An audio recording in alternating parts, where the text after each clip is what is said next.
2024లో ఏ family ఎలాంటి సినిమాలు ఇచ్చింది, ఎలాంటి రిజల్ట్స్ వచ్చాయి అనేది మాట్లాడుకోవాల్సి వస్తే 4 ఫ్యామిలీలు ఉన్నాయి ఇప్పుడు ఇండస్ట్రీలో. అవును. Mega family, Nandamuri family, Daggubati family, Akkineni family. ఈ 4 ఫ్యామిలీల అంటే నందమూరి ఫ్యామిలీకే విజయాలు దక్కినాయి ఈసారి. అంటే రాజకీయ రంగంలోనూ వాళ్ళే విజయం సాధించారు. సినిమా రంగంలో కూడా నందమూరి ఫ్యామిలీ. అంటే నందమూరి బాలకృష్ణ గారు సక్సెస్ఫుల్గా నడిపాడు కెరియర్ని. ఆయనకి హ్యాట్రిక్స్ వచ్చినటువంటి సందర్భం ఈ సంవత్సరం అంటే భగవంత్ కేసరి అనేటువంటి ఒక అద్భుతమైనటువంటి విజయంతో ఆయన ఉన్నారు. ఆయనతో పాటు ప్యారలల్గా జూనియర్ ఎన్టీఆర్ దేవర సినిమాతో తన కెరియర్లో బిగ్గెస్ట్ హిట్ అది. అంటే 500 కోట్లు దాటినటువంటి సందర్భంతో ఆ ఫ్యామిలీ నుంచి 2 పెద్ద హిట్స్ ఉన్నాయి. 2 పెద్ద హిట్స్ ఉండటం వలన ఈ సంవత్సరం ఫ్యామిలీ వైజ్గా చూస్తే నందమూరి కుటుంబందే అని చెప్పాలి.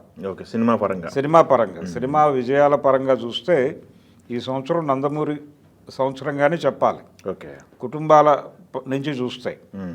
రెండోది అంటే మెగా ఫ్యామిలీ నుంచి ఈ సంవత్సరం ఒక్క సినిమా కూడా రిలీజ్ కాలేదు ఎవరి వైపు నుంచి కూడా. అంటే చిరంజీవి గారి సినిమా లేదు, చిరంజీవి గారి వైపు నుంచి సినిమా లేదు. పవన్ కళ్యాణ్ రాజకీయాల్లో బిజీ అయిపోయాడు. అవును. రామ్ చరణ్ గేమ్ చేంజర్లో ఉన్నాడు. ఆ సినిమా నిజానికి డిసెంబర్లో రిలీజ్ అనుకున్నారు, డేట్ అనౌన్స్ చేశారు. తర్వాత క్రిస్మస్కి అనుకున్నారు. ఇలా రకరకాలుగా మారి అది ఫైనల్గా సంక్రాంతికి వెళ్ళిపోయింది. కాబట్టి ఈ సంవత్సరం మెగా ఫ్యామిలీ నుంచి ఒక్క రిలీజ్ కూడా లేకపోవటం అనేది ఆ అభిమానుల్ని తీవ్రంగా ఇబ్బంది పెట్టినటువంటి సందర్భం. ఉన్న రిలీజ్ కూడా నిరాశపరిచింది. అది ఒక చిన్నది సినిమా, అది అంటే మట్కా సినిమా రిలీజ్ అయింది. చాలా అంచనాలు ఉన్నాయి ఆ సినిమా మీద. వరుణ్ తేజ్కి చాలా అంచనాలు ఉన్నాయి. చాలా అంచనాల మధ్య రిలీజ్ అయింది. నటుడిగా తనకు అంటే ఆయన గతంలో హరీష్ శంకర్ నుంచి ఓ సినిమా చేశాడు, గద్దలకొండ గణేష్. ఆ రేంజ్ సక్సెస్ని ఊహించాడు ఆయన. ఈ సబ్జెక్ట్ కూడా ఆ రేంజ్ ఉందనేది అనుకున్నాడు తను. కానీ విచిత్రంగా అది బాక్స్ ఆఫీస్ దగ్గర ఏమాత్రము ముందుకు కదలనటువంటి పరిస్థితి దాపురించింది ఆ సినిమాకి. దాంతో మట్కా అనేటువంటిది ఒక నిరుత్సాహకరమైనటువంటి పరిస్థితి. అలాగే సాయి ధరమ్ తేజ్ నుంచి కానీ ఎవరి నుంచి కానీ సినిమాలు లేవు. ఈ సంవత్సరం సినిమాలు ఏవి విడుదల కాలేదు. అందుకని మెగా అభిమానులకి నిరాశని మిగిల్చినటువంటి సంవత్సరంగా 2024ని చెప్పుకోక తప్పదు. అది ఆ కుటుంబానికి సంబంధించి. పోతే మూడో బిగ్ ఫ్యామిలీ అక్కినేని ఫ్యామిలీకి మిక్స్డ్గా నడిచింది ఈసారి. అంటే సామిరంగ అనేటువంటి సినిమాతో జనవరిలో ఆయన నిజానికి ఒక ఫ్లాపుల్లో నడుస్తున్నటువంటి కెరియర్. నాగార్జునది ఆయన అంతకుముందు చేసినటువంటి 2 సినిమాలు ఇబ్బంది పెట్టినాయి. అంటే యాక్షన్ ఓరియంటెడ్గా వెళ్దామని ట్రై చేశాడు ఆయన. ఆ 2 సినిమాలు చేదు అనుభవాలను మిగల్చడంతో మళ్ళీ రూరల్ సినిమాని నమ్ముకుందాం అనుకున్నాడు ఆయన.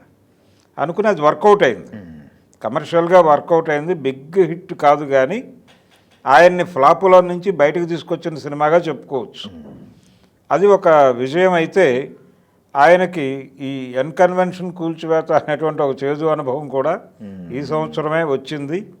దాంతోపాటు వాళ్ళ కుటుంబంలో ఒక శుభకార్యం, అంటే నాగచైతన్య, శోభిత, అలాగే అఖిల్కి కూడా మ్యాచ్ ఫిక్స్ అవటం, ఇదంతా ఒక శుభ పరిణామం కింద అనుకుంటే మిక్స్డ్. ఇది వాళ్ళకి నాగచైతన్యకి సినిమా లేకపోవటం ఈసారి అదొకటి కొంత ఇబ్బంది పెట్టింది. అది ఒకటి. అంటే ఆ సినిమా కూడా వాయిదా పడింది. నిజానికి అది కూడా వచ్చేయాల్సిన సినిమానే. తండేలు వాయిదా పడటం అనేది ఈ సంవత్సరం సినిమాలు లేవు అతనికి. అలా ఆ ఫ్యామిలీ నుంచి మిక్స్డ్గా నడిచింది ఈసారి. మిక్స్డ్ రిజల్ట్స్ వచ్చినాయి వాళ్ళకి 2024. ఒకటేంటంటే వాళ్ళకి కలిసి వచ్చింది, 2 కొడుకులకి వాళ్ళ జీవితాల్లో వాళ్ళు నిలబడేటువంటి పరిస్థితికి 2024 అనేది ఒక హోప్నిచ్చింది.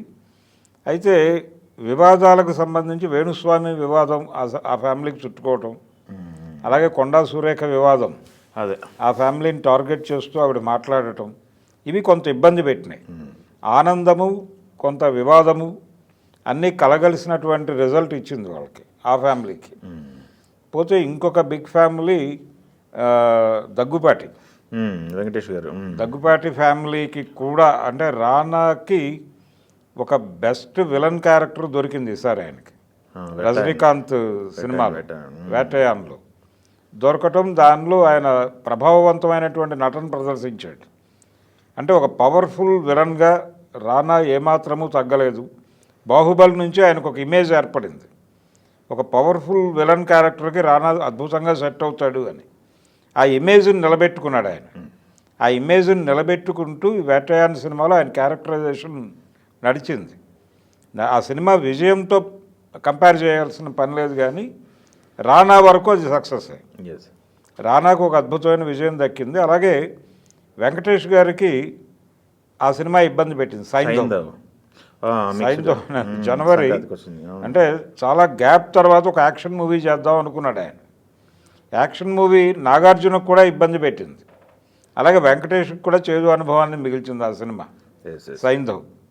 అలాగే ప్రొడక్షన్ సైడ్ కూడా వాళ్ళు బలమైనటువంటి సినిమాలు ఏవి వాళ్ళ వైపు నుంచి రాలేదు, సురేష్ మూవీస్ నుంచి. అదొక ఇబ్బందికరమైనటువంటి పరిస్థితి. అలా కేవలం విలన్గా రానా ముద్ర వేయటం అనేది ఒకటే సురేష్ మూవీస్కి కానీ దగ్గుపాటి ఫ్యామిలీకి కానీ ఈ సంవత్సరం నమోదు చేసినటువంటి విజయం అంతవరకే. అలా ఈ 4 కుటుంబాల్లో కంపారిటివ్గా 2024 బాగా కలిసి వచ్చినటువంటి ఫ్యామిలీ అంటే నందమూరి ఫ్యామిలీ అనే చెప్పాలి.